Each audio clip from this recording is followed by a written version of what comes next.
The peaceful silence of space was shattered by the piercing wail of emergency alarms throughout Research Station Harmony 7.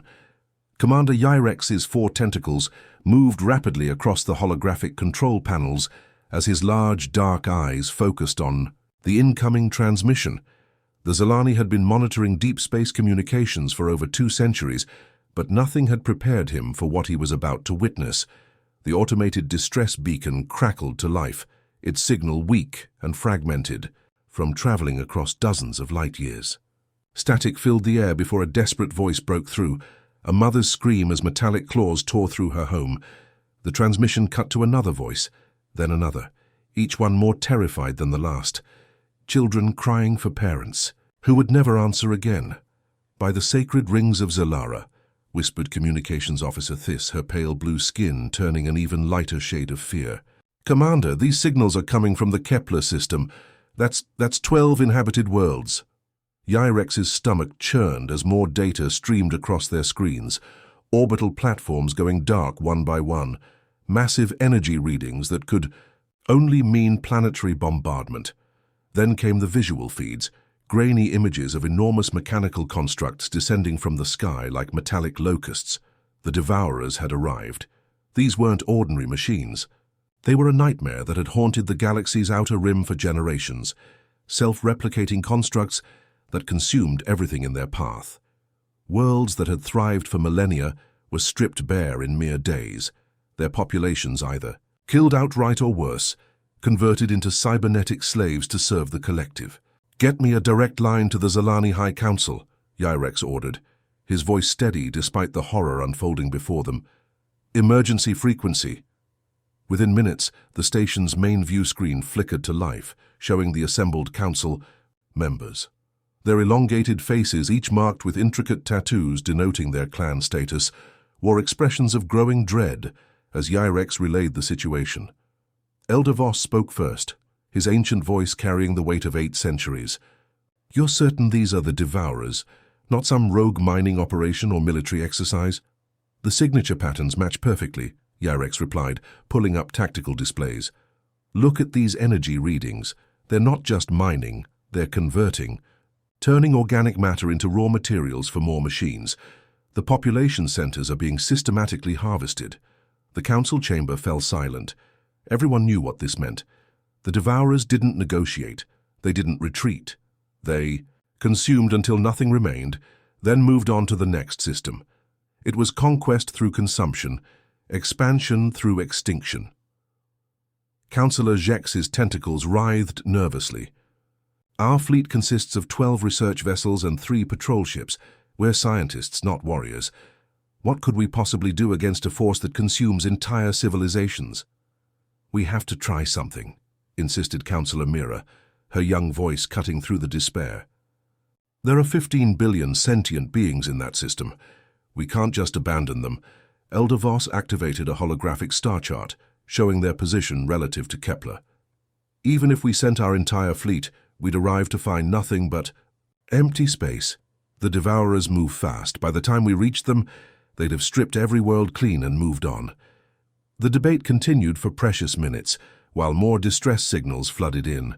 Yreks watched the tactical display with growing horror as red markers appeared across the Kepler system, each one representing a world going silent forever. Then Councillor Mira spoke up again, her voice barely a whisper. "What about the Death World sector?" The chamber went completely quiet. Even the soft humming of the station's life support system seemed to fade away. The Death World sector was a forbidden topic in polite Zilani society, home to species so violent and unpredictable that most civilized races avoided them entirely. "You mean the humans of Terra," Elder Voss said slowly. "They're the only ones who might actually fight the Devourers," Mira continued. "Their whole species evolved on a planet that tried to kill them every single day. They turn violence into an art form." Councillor Jex recoiled. "Those savages, they'll probably try to conquer us next if we make contact." "Better to be conquered by humans than consumed by machines," Mira shot back. The truth was none of them really knew much about humans except rumors and legends, stories of a species that had survived ice ages, nuclear wars and planetary disasters, that would have wiped out any other civilization. Tales of warriors who fought with such ferocity that even the galaxy's most aggressive species gave them a wide berth. Elder Voss made the decision. Send the transmission. Keep it simple and direct. If these humans are truly as dangerous as the stories claim, maybe they're exactly what the galaxy needs right now. Yrex's tentacles moved across the controls one final time, encoding a simple message on all human frequencies. Kepler system under attack by devourer machines. Billions dying. 12 worlds being consumed. Send help if you can. As the transmission raced across space toward the legendary death world called Earth, none of the Zelani could have imagined what they had just unleashed upon the galaxy. The command bridge of the UES Retribution hummed with quiet efficiency as Admiral Li Jin stood before the massive holographic display showing star charts of the Outer Rim territories. The ship itself was a monument to human engineering, 2 kilometers of reinforced titanium and quantum steel, bristling with weapon systems that could crack a moon in half. But even aboard humanity's most powerful warship, the distress call from the Zelani made the bridge crew pause. "Play it again," Jin ordered, his weathered face showing no emotion as the desperate alien transmission filled the air. Captain Park Tae, Jin's second in command, shook his head grimly. 12 worlds, sir. That's more than the Devourers have hit in the last 50 years combined. They're getting bolder. Commander Kim Min pulled up tactical data on her workstation.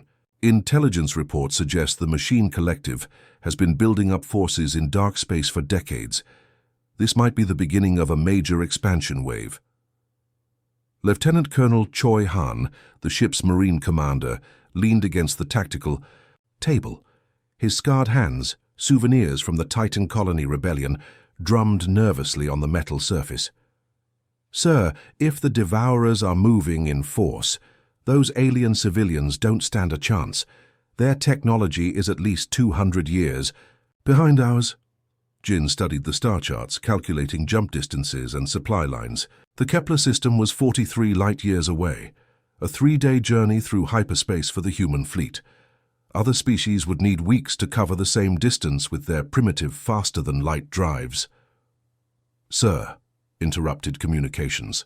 "Officer Lee Bok, we're receiving priority transmissions from Earth Command, Mars Defense Consortium, and the Titan Military Authority. They're all asking for updates on our response." "Tell them we're moving to intercept," Jin replied without hesitation, "and send activation orders to the 7th Expeditionary Fleet, full deployment." The bridge fell silent. Everyone knew what that meant. The 7th Expeditionary Fleet wasn't Earth's rescue force or humanitarian aid division. It was humanity's answer to extinction-level threats. 24 warships, each one designed with a single purpose, to ensure that whatever threatened, human space would never threaten anyone ever again. Captain Park Tae pulled up the fleet roster on the main screen. "The Soul's Fury is ready for departure. Captain So-woo reported all weapons systems fully operational 15 minutes ago." "The Busan Rising finished loading Marines yesterday," added Choi Han. "Major Shin Hyun has 2 full battalions of orbital assault troops ready for deployment." "These aren't peacekeepers, sir. They're trained for total warfare." Jin nodded approvingly. The crews of the 7th Fleet were different from regular military personnel. They were descendants of Earth's survivors, people whose ancestors had lived through nuclear winters that lasted decades, resource wars that turned continents into battlefields, and climate disasters that would have wiped out any other species. Their grandparents had fought giant predators in the ruins of old Tokyo and hunted mutant beasts through the radioactive wastelands of former Europe. "What about our other ships?" Jin asked. Commander Kim Min scrolled through the deployment list. "The Jeju Thunder reports ready for hyperspace jump. Commander Nam Jun has been running combat drills for the past month. His crew could take apart a space station with their eyes closed. The Gangwon's Edge finished weapons testing yesterday," added Park Tae. "Captain Yubin upgraded their main guns with those new antimatter charges. They can punch through 3 meters of reinforced hull plating now." "And the Incheon storm?" Captain Li Huan reports all systems green. They've been practicing boarding operations against derelict ships near Jupiter. His Marines can breach and clear a hostile vessel in under 4 minutes. Jin walked to the main viewport, looking out at the stars. Somewhere out there, billions of alien civilians were dying while machines consumed their worlds. Most species would send medical ships, evacuation transports, maybe a few patrol vessels to help with rescue operations. But humans didn't think. Like other species, when humanity encountered a threat, they didn't try to contain it or negotiate with it. They studied it, learned its weaknesses, and then eliminated it so completely that it could never threaten anyone ever again. It was a lesson learned from thousands of years of evolution on a planet that had tried to kill them every single day. "Sir," called out Navigation Officer Park Min, "hyperspace calculations are complete. We can reach Kepler system in 74 hours if we push the engines to maximum." "Do it," Jin ordered. "And send a message to all fleet commanders. Operation priorities are as follows. First, eliminate all Devourer forces in the system. Second, ensure the threat cannot spread to neighboring systems. Third, collect any intelligence that might help us find their main base." "What about rescue operations for the alien survivors?" asked Choi Han. Jin's expression hardened. "There won't be any survivors if we don't deal with the machines first. The best way to help those people is to make sure the Devourers never consume another world." As the massive human fleet began powering up their hyperspace drives, alien monitoring stations throughout the galaxy detected the energy signatures. Within hours, every major species would know that humanity was on the move. But unlike other times when the Deathworlders had deployed their military, this wasn't a response to threats against human colonies. For the first time in galactic history, the humans were going to war to protect someone else. The blue-white flash of hyperspace exit lit up the darkness as 24 human warships materialized at the edge of Kepler system. What they found waiting for them was a scene from humanity's worst nightmares. Lieutenant Kim Ji's hands trembled as she read the sensor. "Data aboard the UES Retribution. Admiral, I'm reading massive debris fields where Kepler 3 and Kepler 7 used to be. The planets, they're just gone." Admiral Lee Jin stepped closer to the main display, his jaw tightening as the full scope of the devastation became clear. Where thriving worlds had once orbited their star, only scattered chunks of rock and metal remained. Billions of years of geological evolution erased in a matter of days. "What about Kepler 5? Asked Captain Park Tae, though his voice suggested he already knew the answer. The tactical display zoomed in on the third planet, and the bridge crew fell silent. The world was still there, but barely recognizable. Its surface had been stripped down to the bedrock, leaving behind a grey, lifeless sphere. Massive excavation scars crisscrossed the continents like infected wounds, and strange metallic structures dotted the landscape where cities had once stood. "I'm detecting movement on the surface," reported sensor specialist Cho Min. "Thousands of them. They look like construction drones, but they're moving in formation." The main screen switched to visual feed, and everyone could see the horrifying truth.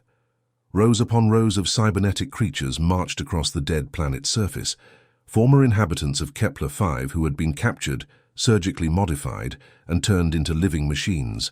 Their organic parts were kept alive to provide biological processing power, while mechanical limbs and weapon systems replaced everything else. "Those used to be people," whispered Communications Officer Lee Bok, his face pale. "The Devourers didn't just kill them, they turned them into slaves." Before anyone could respond, proximity alarms began blaring throughout the ship. Lieutenant Kim Ji's fingers flew across her control panel as new contacts appeared on the long-range sensors. "Sir, massive energy signatures incoming. 96 contacts moving at high speed toward our position. Distance, 8 million kilometers. And closing fast." The main screen filled with images that would haunt the human crews for years to come. The Devourer hive ships were unlike anything in the galaxy's military databases. Each vessel was a nightmarish fusion of salvage technology and organic matter, as if someone had taken the ruins of 100 different civilizations and welded them together into something that could fly. The largest ship was nearly 4 kilometers long, its hull a patchwork of metal plates torn from destroyed space stations, colonial habitats, and countless other vessels. Organic tubes and cables writhed across its surface like veins, pulsing with sickly green light. Smaller ships swarmed around. Like parasites, each one bristling with weapons salvaged from their victims. "They're jamming our communications," reported Lee Bok. trying to cut us off from each other and from Earth Command. Captain Park Tae studied the approaching enemy formation. Standard doctrine would be to retreat and call for reinforcements. Maybe try to establish communications and negotiate safe passage for any survivors. Admiral Jin's expression remained stone cold as he watched the Devourer fleet approach. Throughout the galaxy, monitoring stations belonging to dozens of species were tracking this encounter. The peaceful Zalani, who had sent the distress call, the proud Karathi Empire, the ancient Vex Collective, all of them expected the humans to follow standard military protocol. Assess the threat, attempt diplomacy, retreat if necessary. They were about to learn that humans didn't follow anyone else's rules. "All ships, this is Admiral Jin," he announced over the fleet-wide channel. "You've all seen what these things did to Kepler system. 12 billion sentient beings turned into raw materials or worse. This ends here." On the bridge of the destroyer Soul's Fury, Captain So Woo was already charging his ship's main weapons. "Marines, prepare for boarding operations. We're going to tear these things apart from the inside." Aboard the assault carrier Busan Rising, Major Shin Hyun addressed his troops over the internal comm system. "You all know why we're here. Those machines think they can consume entire civilizations without consequences. Time to show them what happens when they mess with someone who can fight back." The Devourer ships were now close enough for detailed scans, and the data made even the most hardened human veterans feel sick. The organic components weren't just random biological matter. They were the preserved nervous systems of the creatures the machines had consumed. Entire species were being kept alive in those ships, their minds enslaved to serve as biological computers. "Sir," called Kim Ji, "the lead ship is broadcasting on multiple frequencies. It appears to be some kind of surrender demand." Jin didn't even glance at the transmission. "Ignore it. Open a channel to all fleet commanders." The communications board lit up as every ship in the 7th Expeditionary Fleet acknowledged the connection. In the background, alien monitoring stations throughout the galaxy strained to intercept what they assumed would be humanity's response to the Devourer ultimatum. Instead, they heard something that would change their understanding of human warfare forever. "All ships. Protocol Omega is now in effect. No prisoners, no negotiations, no quarter asked or given. These machines wanted to show the galaxy what extinction looks like. Let's return the favor." The human fleet began accelerating toward the enemy, their weapon systems charging to full power. What followed would become known as the Kepler extermination, not because of what the Devourers had done, but because of how completely the humans removed them from existence. The first shots of the battle lit up space like a miniature star going nova. The Devourer hive ships opened fire with weapons salvaged from a dozen different civilizations. Plasma cannons that could melt through starship hulls, graviton torpedoes that twisted space itself, and swarms of hunter-killer drones programmed to seek and destroy. Most species would have returned fire from maximum range, using their ships' advanced targeting systems and guided missiles to pick apart the enemy fleet piece by piece. The humans did something that made alien observers across the galaxy question their own understanding of space warfare. They charged straight into the enemy formation at full speed. Captain So Woo stood on the bridge of the destroyer Soul's Fury as his ship accelerated toward the largest Devourer vessel. "All hands, brace for impact. We're going to show these scrap heaps what a real warship can do." The Soul's Fury slammed into the enemy hive ship's flank at nearly 15% of light speed. The impact vaporized the first 100 meters of both vessels, but the human ship's reinforced hull kept going, tearing through the Devourer construct like a bullet through paper. Emergency bulkheads sealed automatically as the destroyer carved a path straight through the enemy vessel's core. "Hull breach on decks 4 through 7, reported Damage Control Officer Nam Ki. "But we're still operational. The enemy ship is breaking apart." Similar scenes played out across the battlefield as human vessels used themselves as kinetic weapons.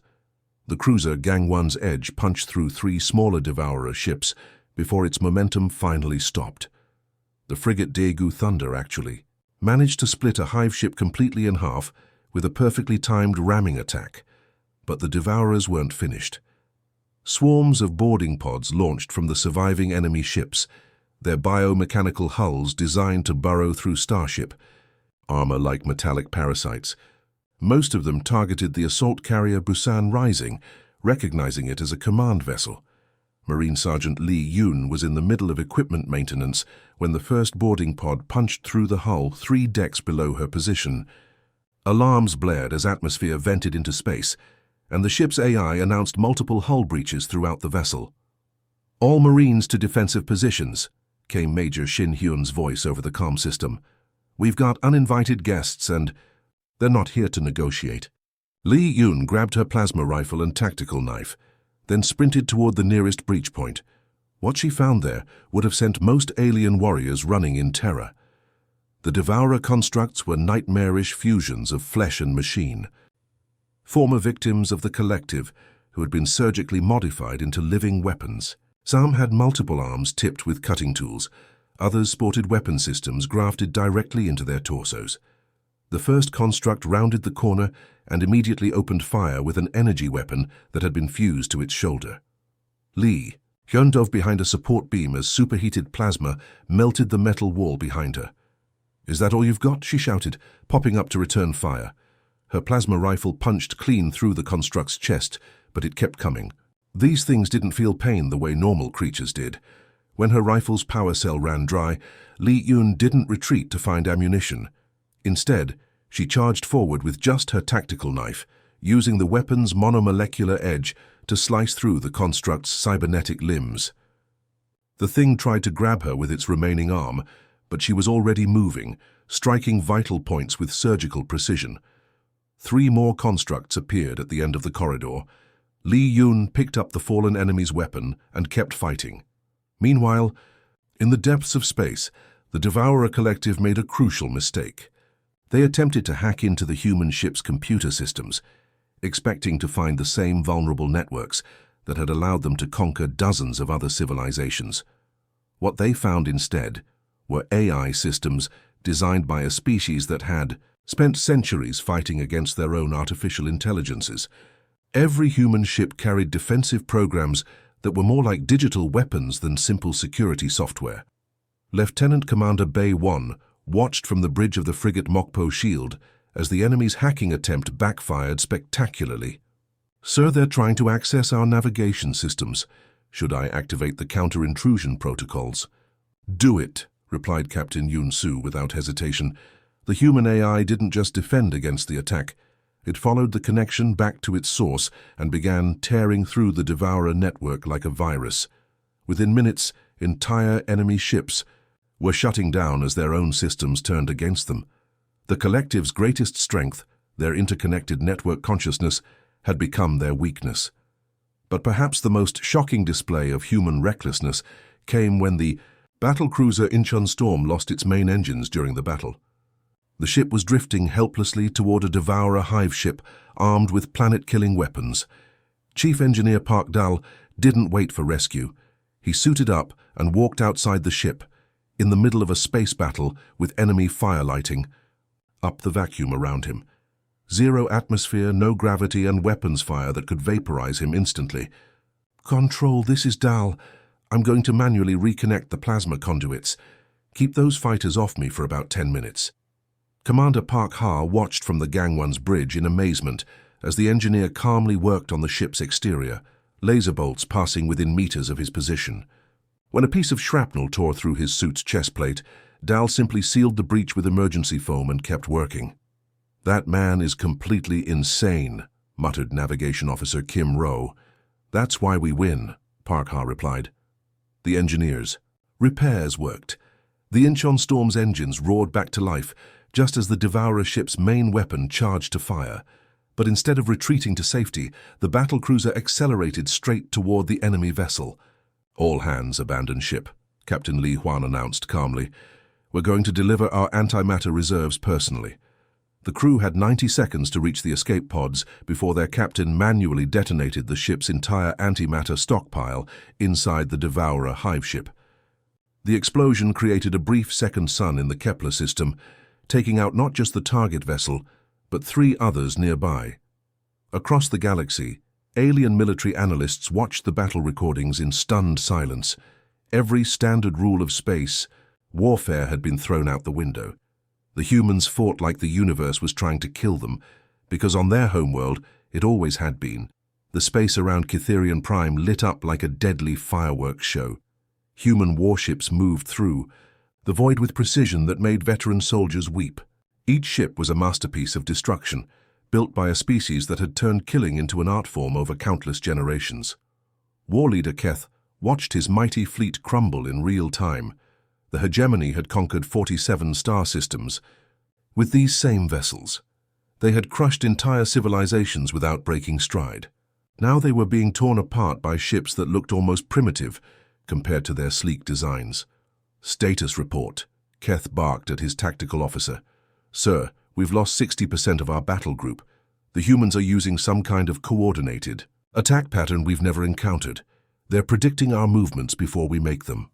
On the main screen, a human destroyer barely half the size of a hegemony cruiser danced between plasma cannon bursts.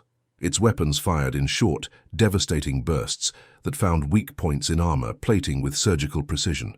The cruiser exploded in a ball of superheated gas. Admiral Wan stood on the bridge of her flagship, the Endurance, watching the battle unfold with cold satisfaction. Her crew worked with mechanical efficiency, their movements smooth and practiced.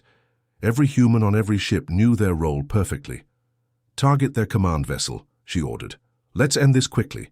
The Endurance turned toward Keth's massive dreadnought, its main guns, weapons designed to crack planetary surfaces, charged with ominous energy. The targeting systems locked on with predatory focus. Jin piloted his fighter through the chaos, his hands steady on the controls. Around him, other human pilots weaved through enemy fire like they were dancing. Their ships moved in perfect formation, each pilot knowing exactly where the others would be without needing to communicate. A hegemony interceptor tried to line up a shot on Jin's wingman. Jin rolled his fighter inverted and fired a single missile. The interceptor vanished in a flash of light. No wasted shots, no unnecessary risks, just efficient, deadly precision. "This is how humans fight," Jin muttered to himself. "We don't rage, we don't panic, we just win." The Cytherian defense stations watched in amazement as the human fleet systematically dismantled their attackers. What should have been an hours-long battle was ending in minutes. The hegemony forces, so confident in their superiority, were learning a harsh lesson about underestimating humanity. War leader Keth felt his ship shudder as human weapons found their mark. His bridge crew looked at him with growing panic in their eyes. These warriors had never known defeat. They had never faced an enemy that fought with such calculated brutality. "Sir, perhaps we should consider withdrawal," his second-in-command suggested. "Withdrawal?" Keth snarled. "We are the hegemony. We do not retreat from inferior species." But, even as he spoke, another of his heavy cruisers split in half under focused human fire. The pieces tumbled through space, trailing atmosphere and debris. His inferior enemies were making his fleet look like children playing with toys. Admiral Wan's voice cut through the static on all frequencies. "Hegemony forces, this is Admiral Wan of the Human Defense Fleet. You have 60 seconds to surrender, before we finish what you started." Keth's pride warred with his survival instincts. Around him, his remaining ships were being picked apart with methodical precision. The humans weren't showing off or taking unnecessary risks. They were simply doing what they did best, ending threats efficiently. "Sir, we've lost 80% of our fleet," his tactical officer reported, his voice shaking. "Recommend immediate surrender." The war leader looked at the tactical display. Of his original 57 ships, only 11 remained functional. The humans had lost exactly 0 vessels. It wasn't just a defeat, it was a masterpiece of military destruction.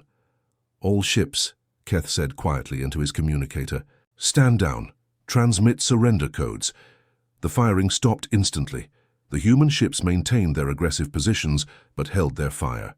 Professional to the end, Admiral Wan accepted the surrender with grim satisfaction. This wasn't about glory or conquest. This was about sending a message that would echo across the galaxy. Humanity was no longer content to hide behind their quarantine.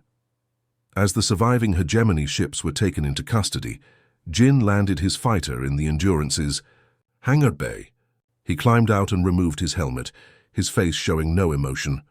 Around him, other pilots were doing the same. No cheering, no celebration, just another job completed. Rikar's message came through moments later. "The Cytherians are safe. Thank you." Admiral Wan nodded to her communications officer. "Tell them they're welcome, and tell them this is just the beginning." The human fleet began preparations for their next mission. Across the galaxy, other hegemony fleets would soon learn what happened at Cytherian Prime.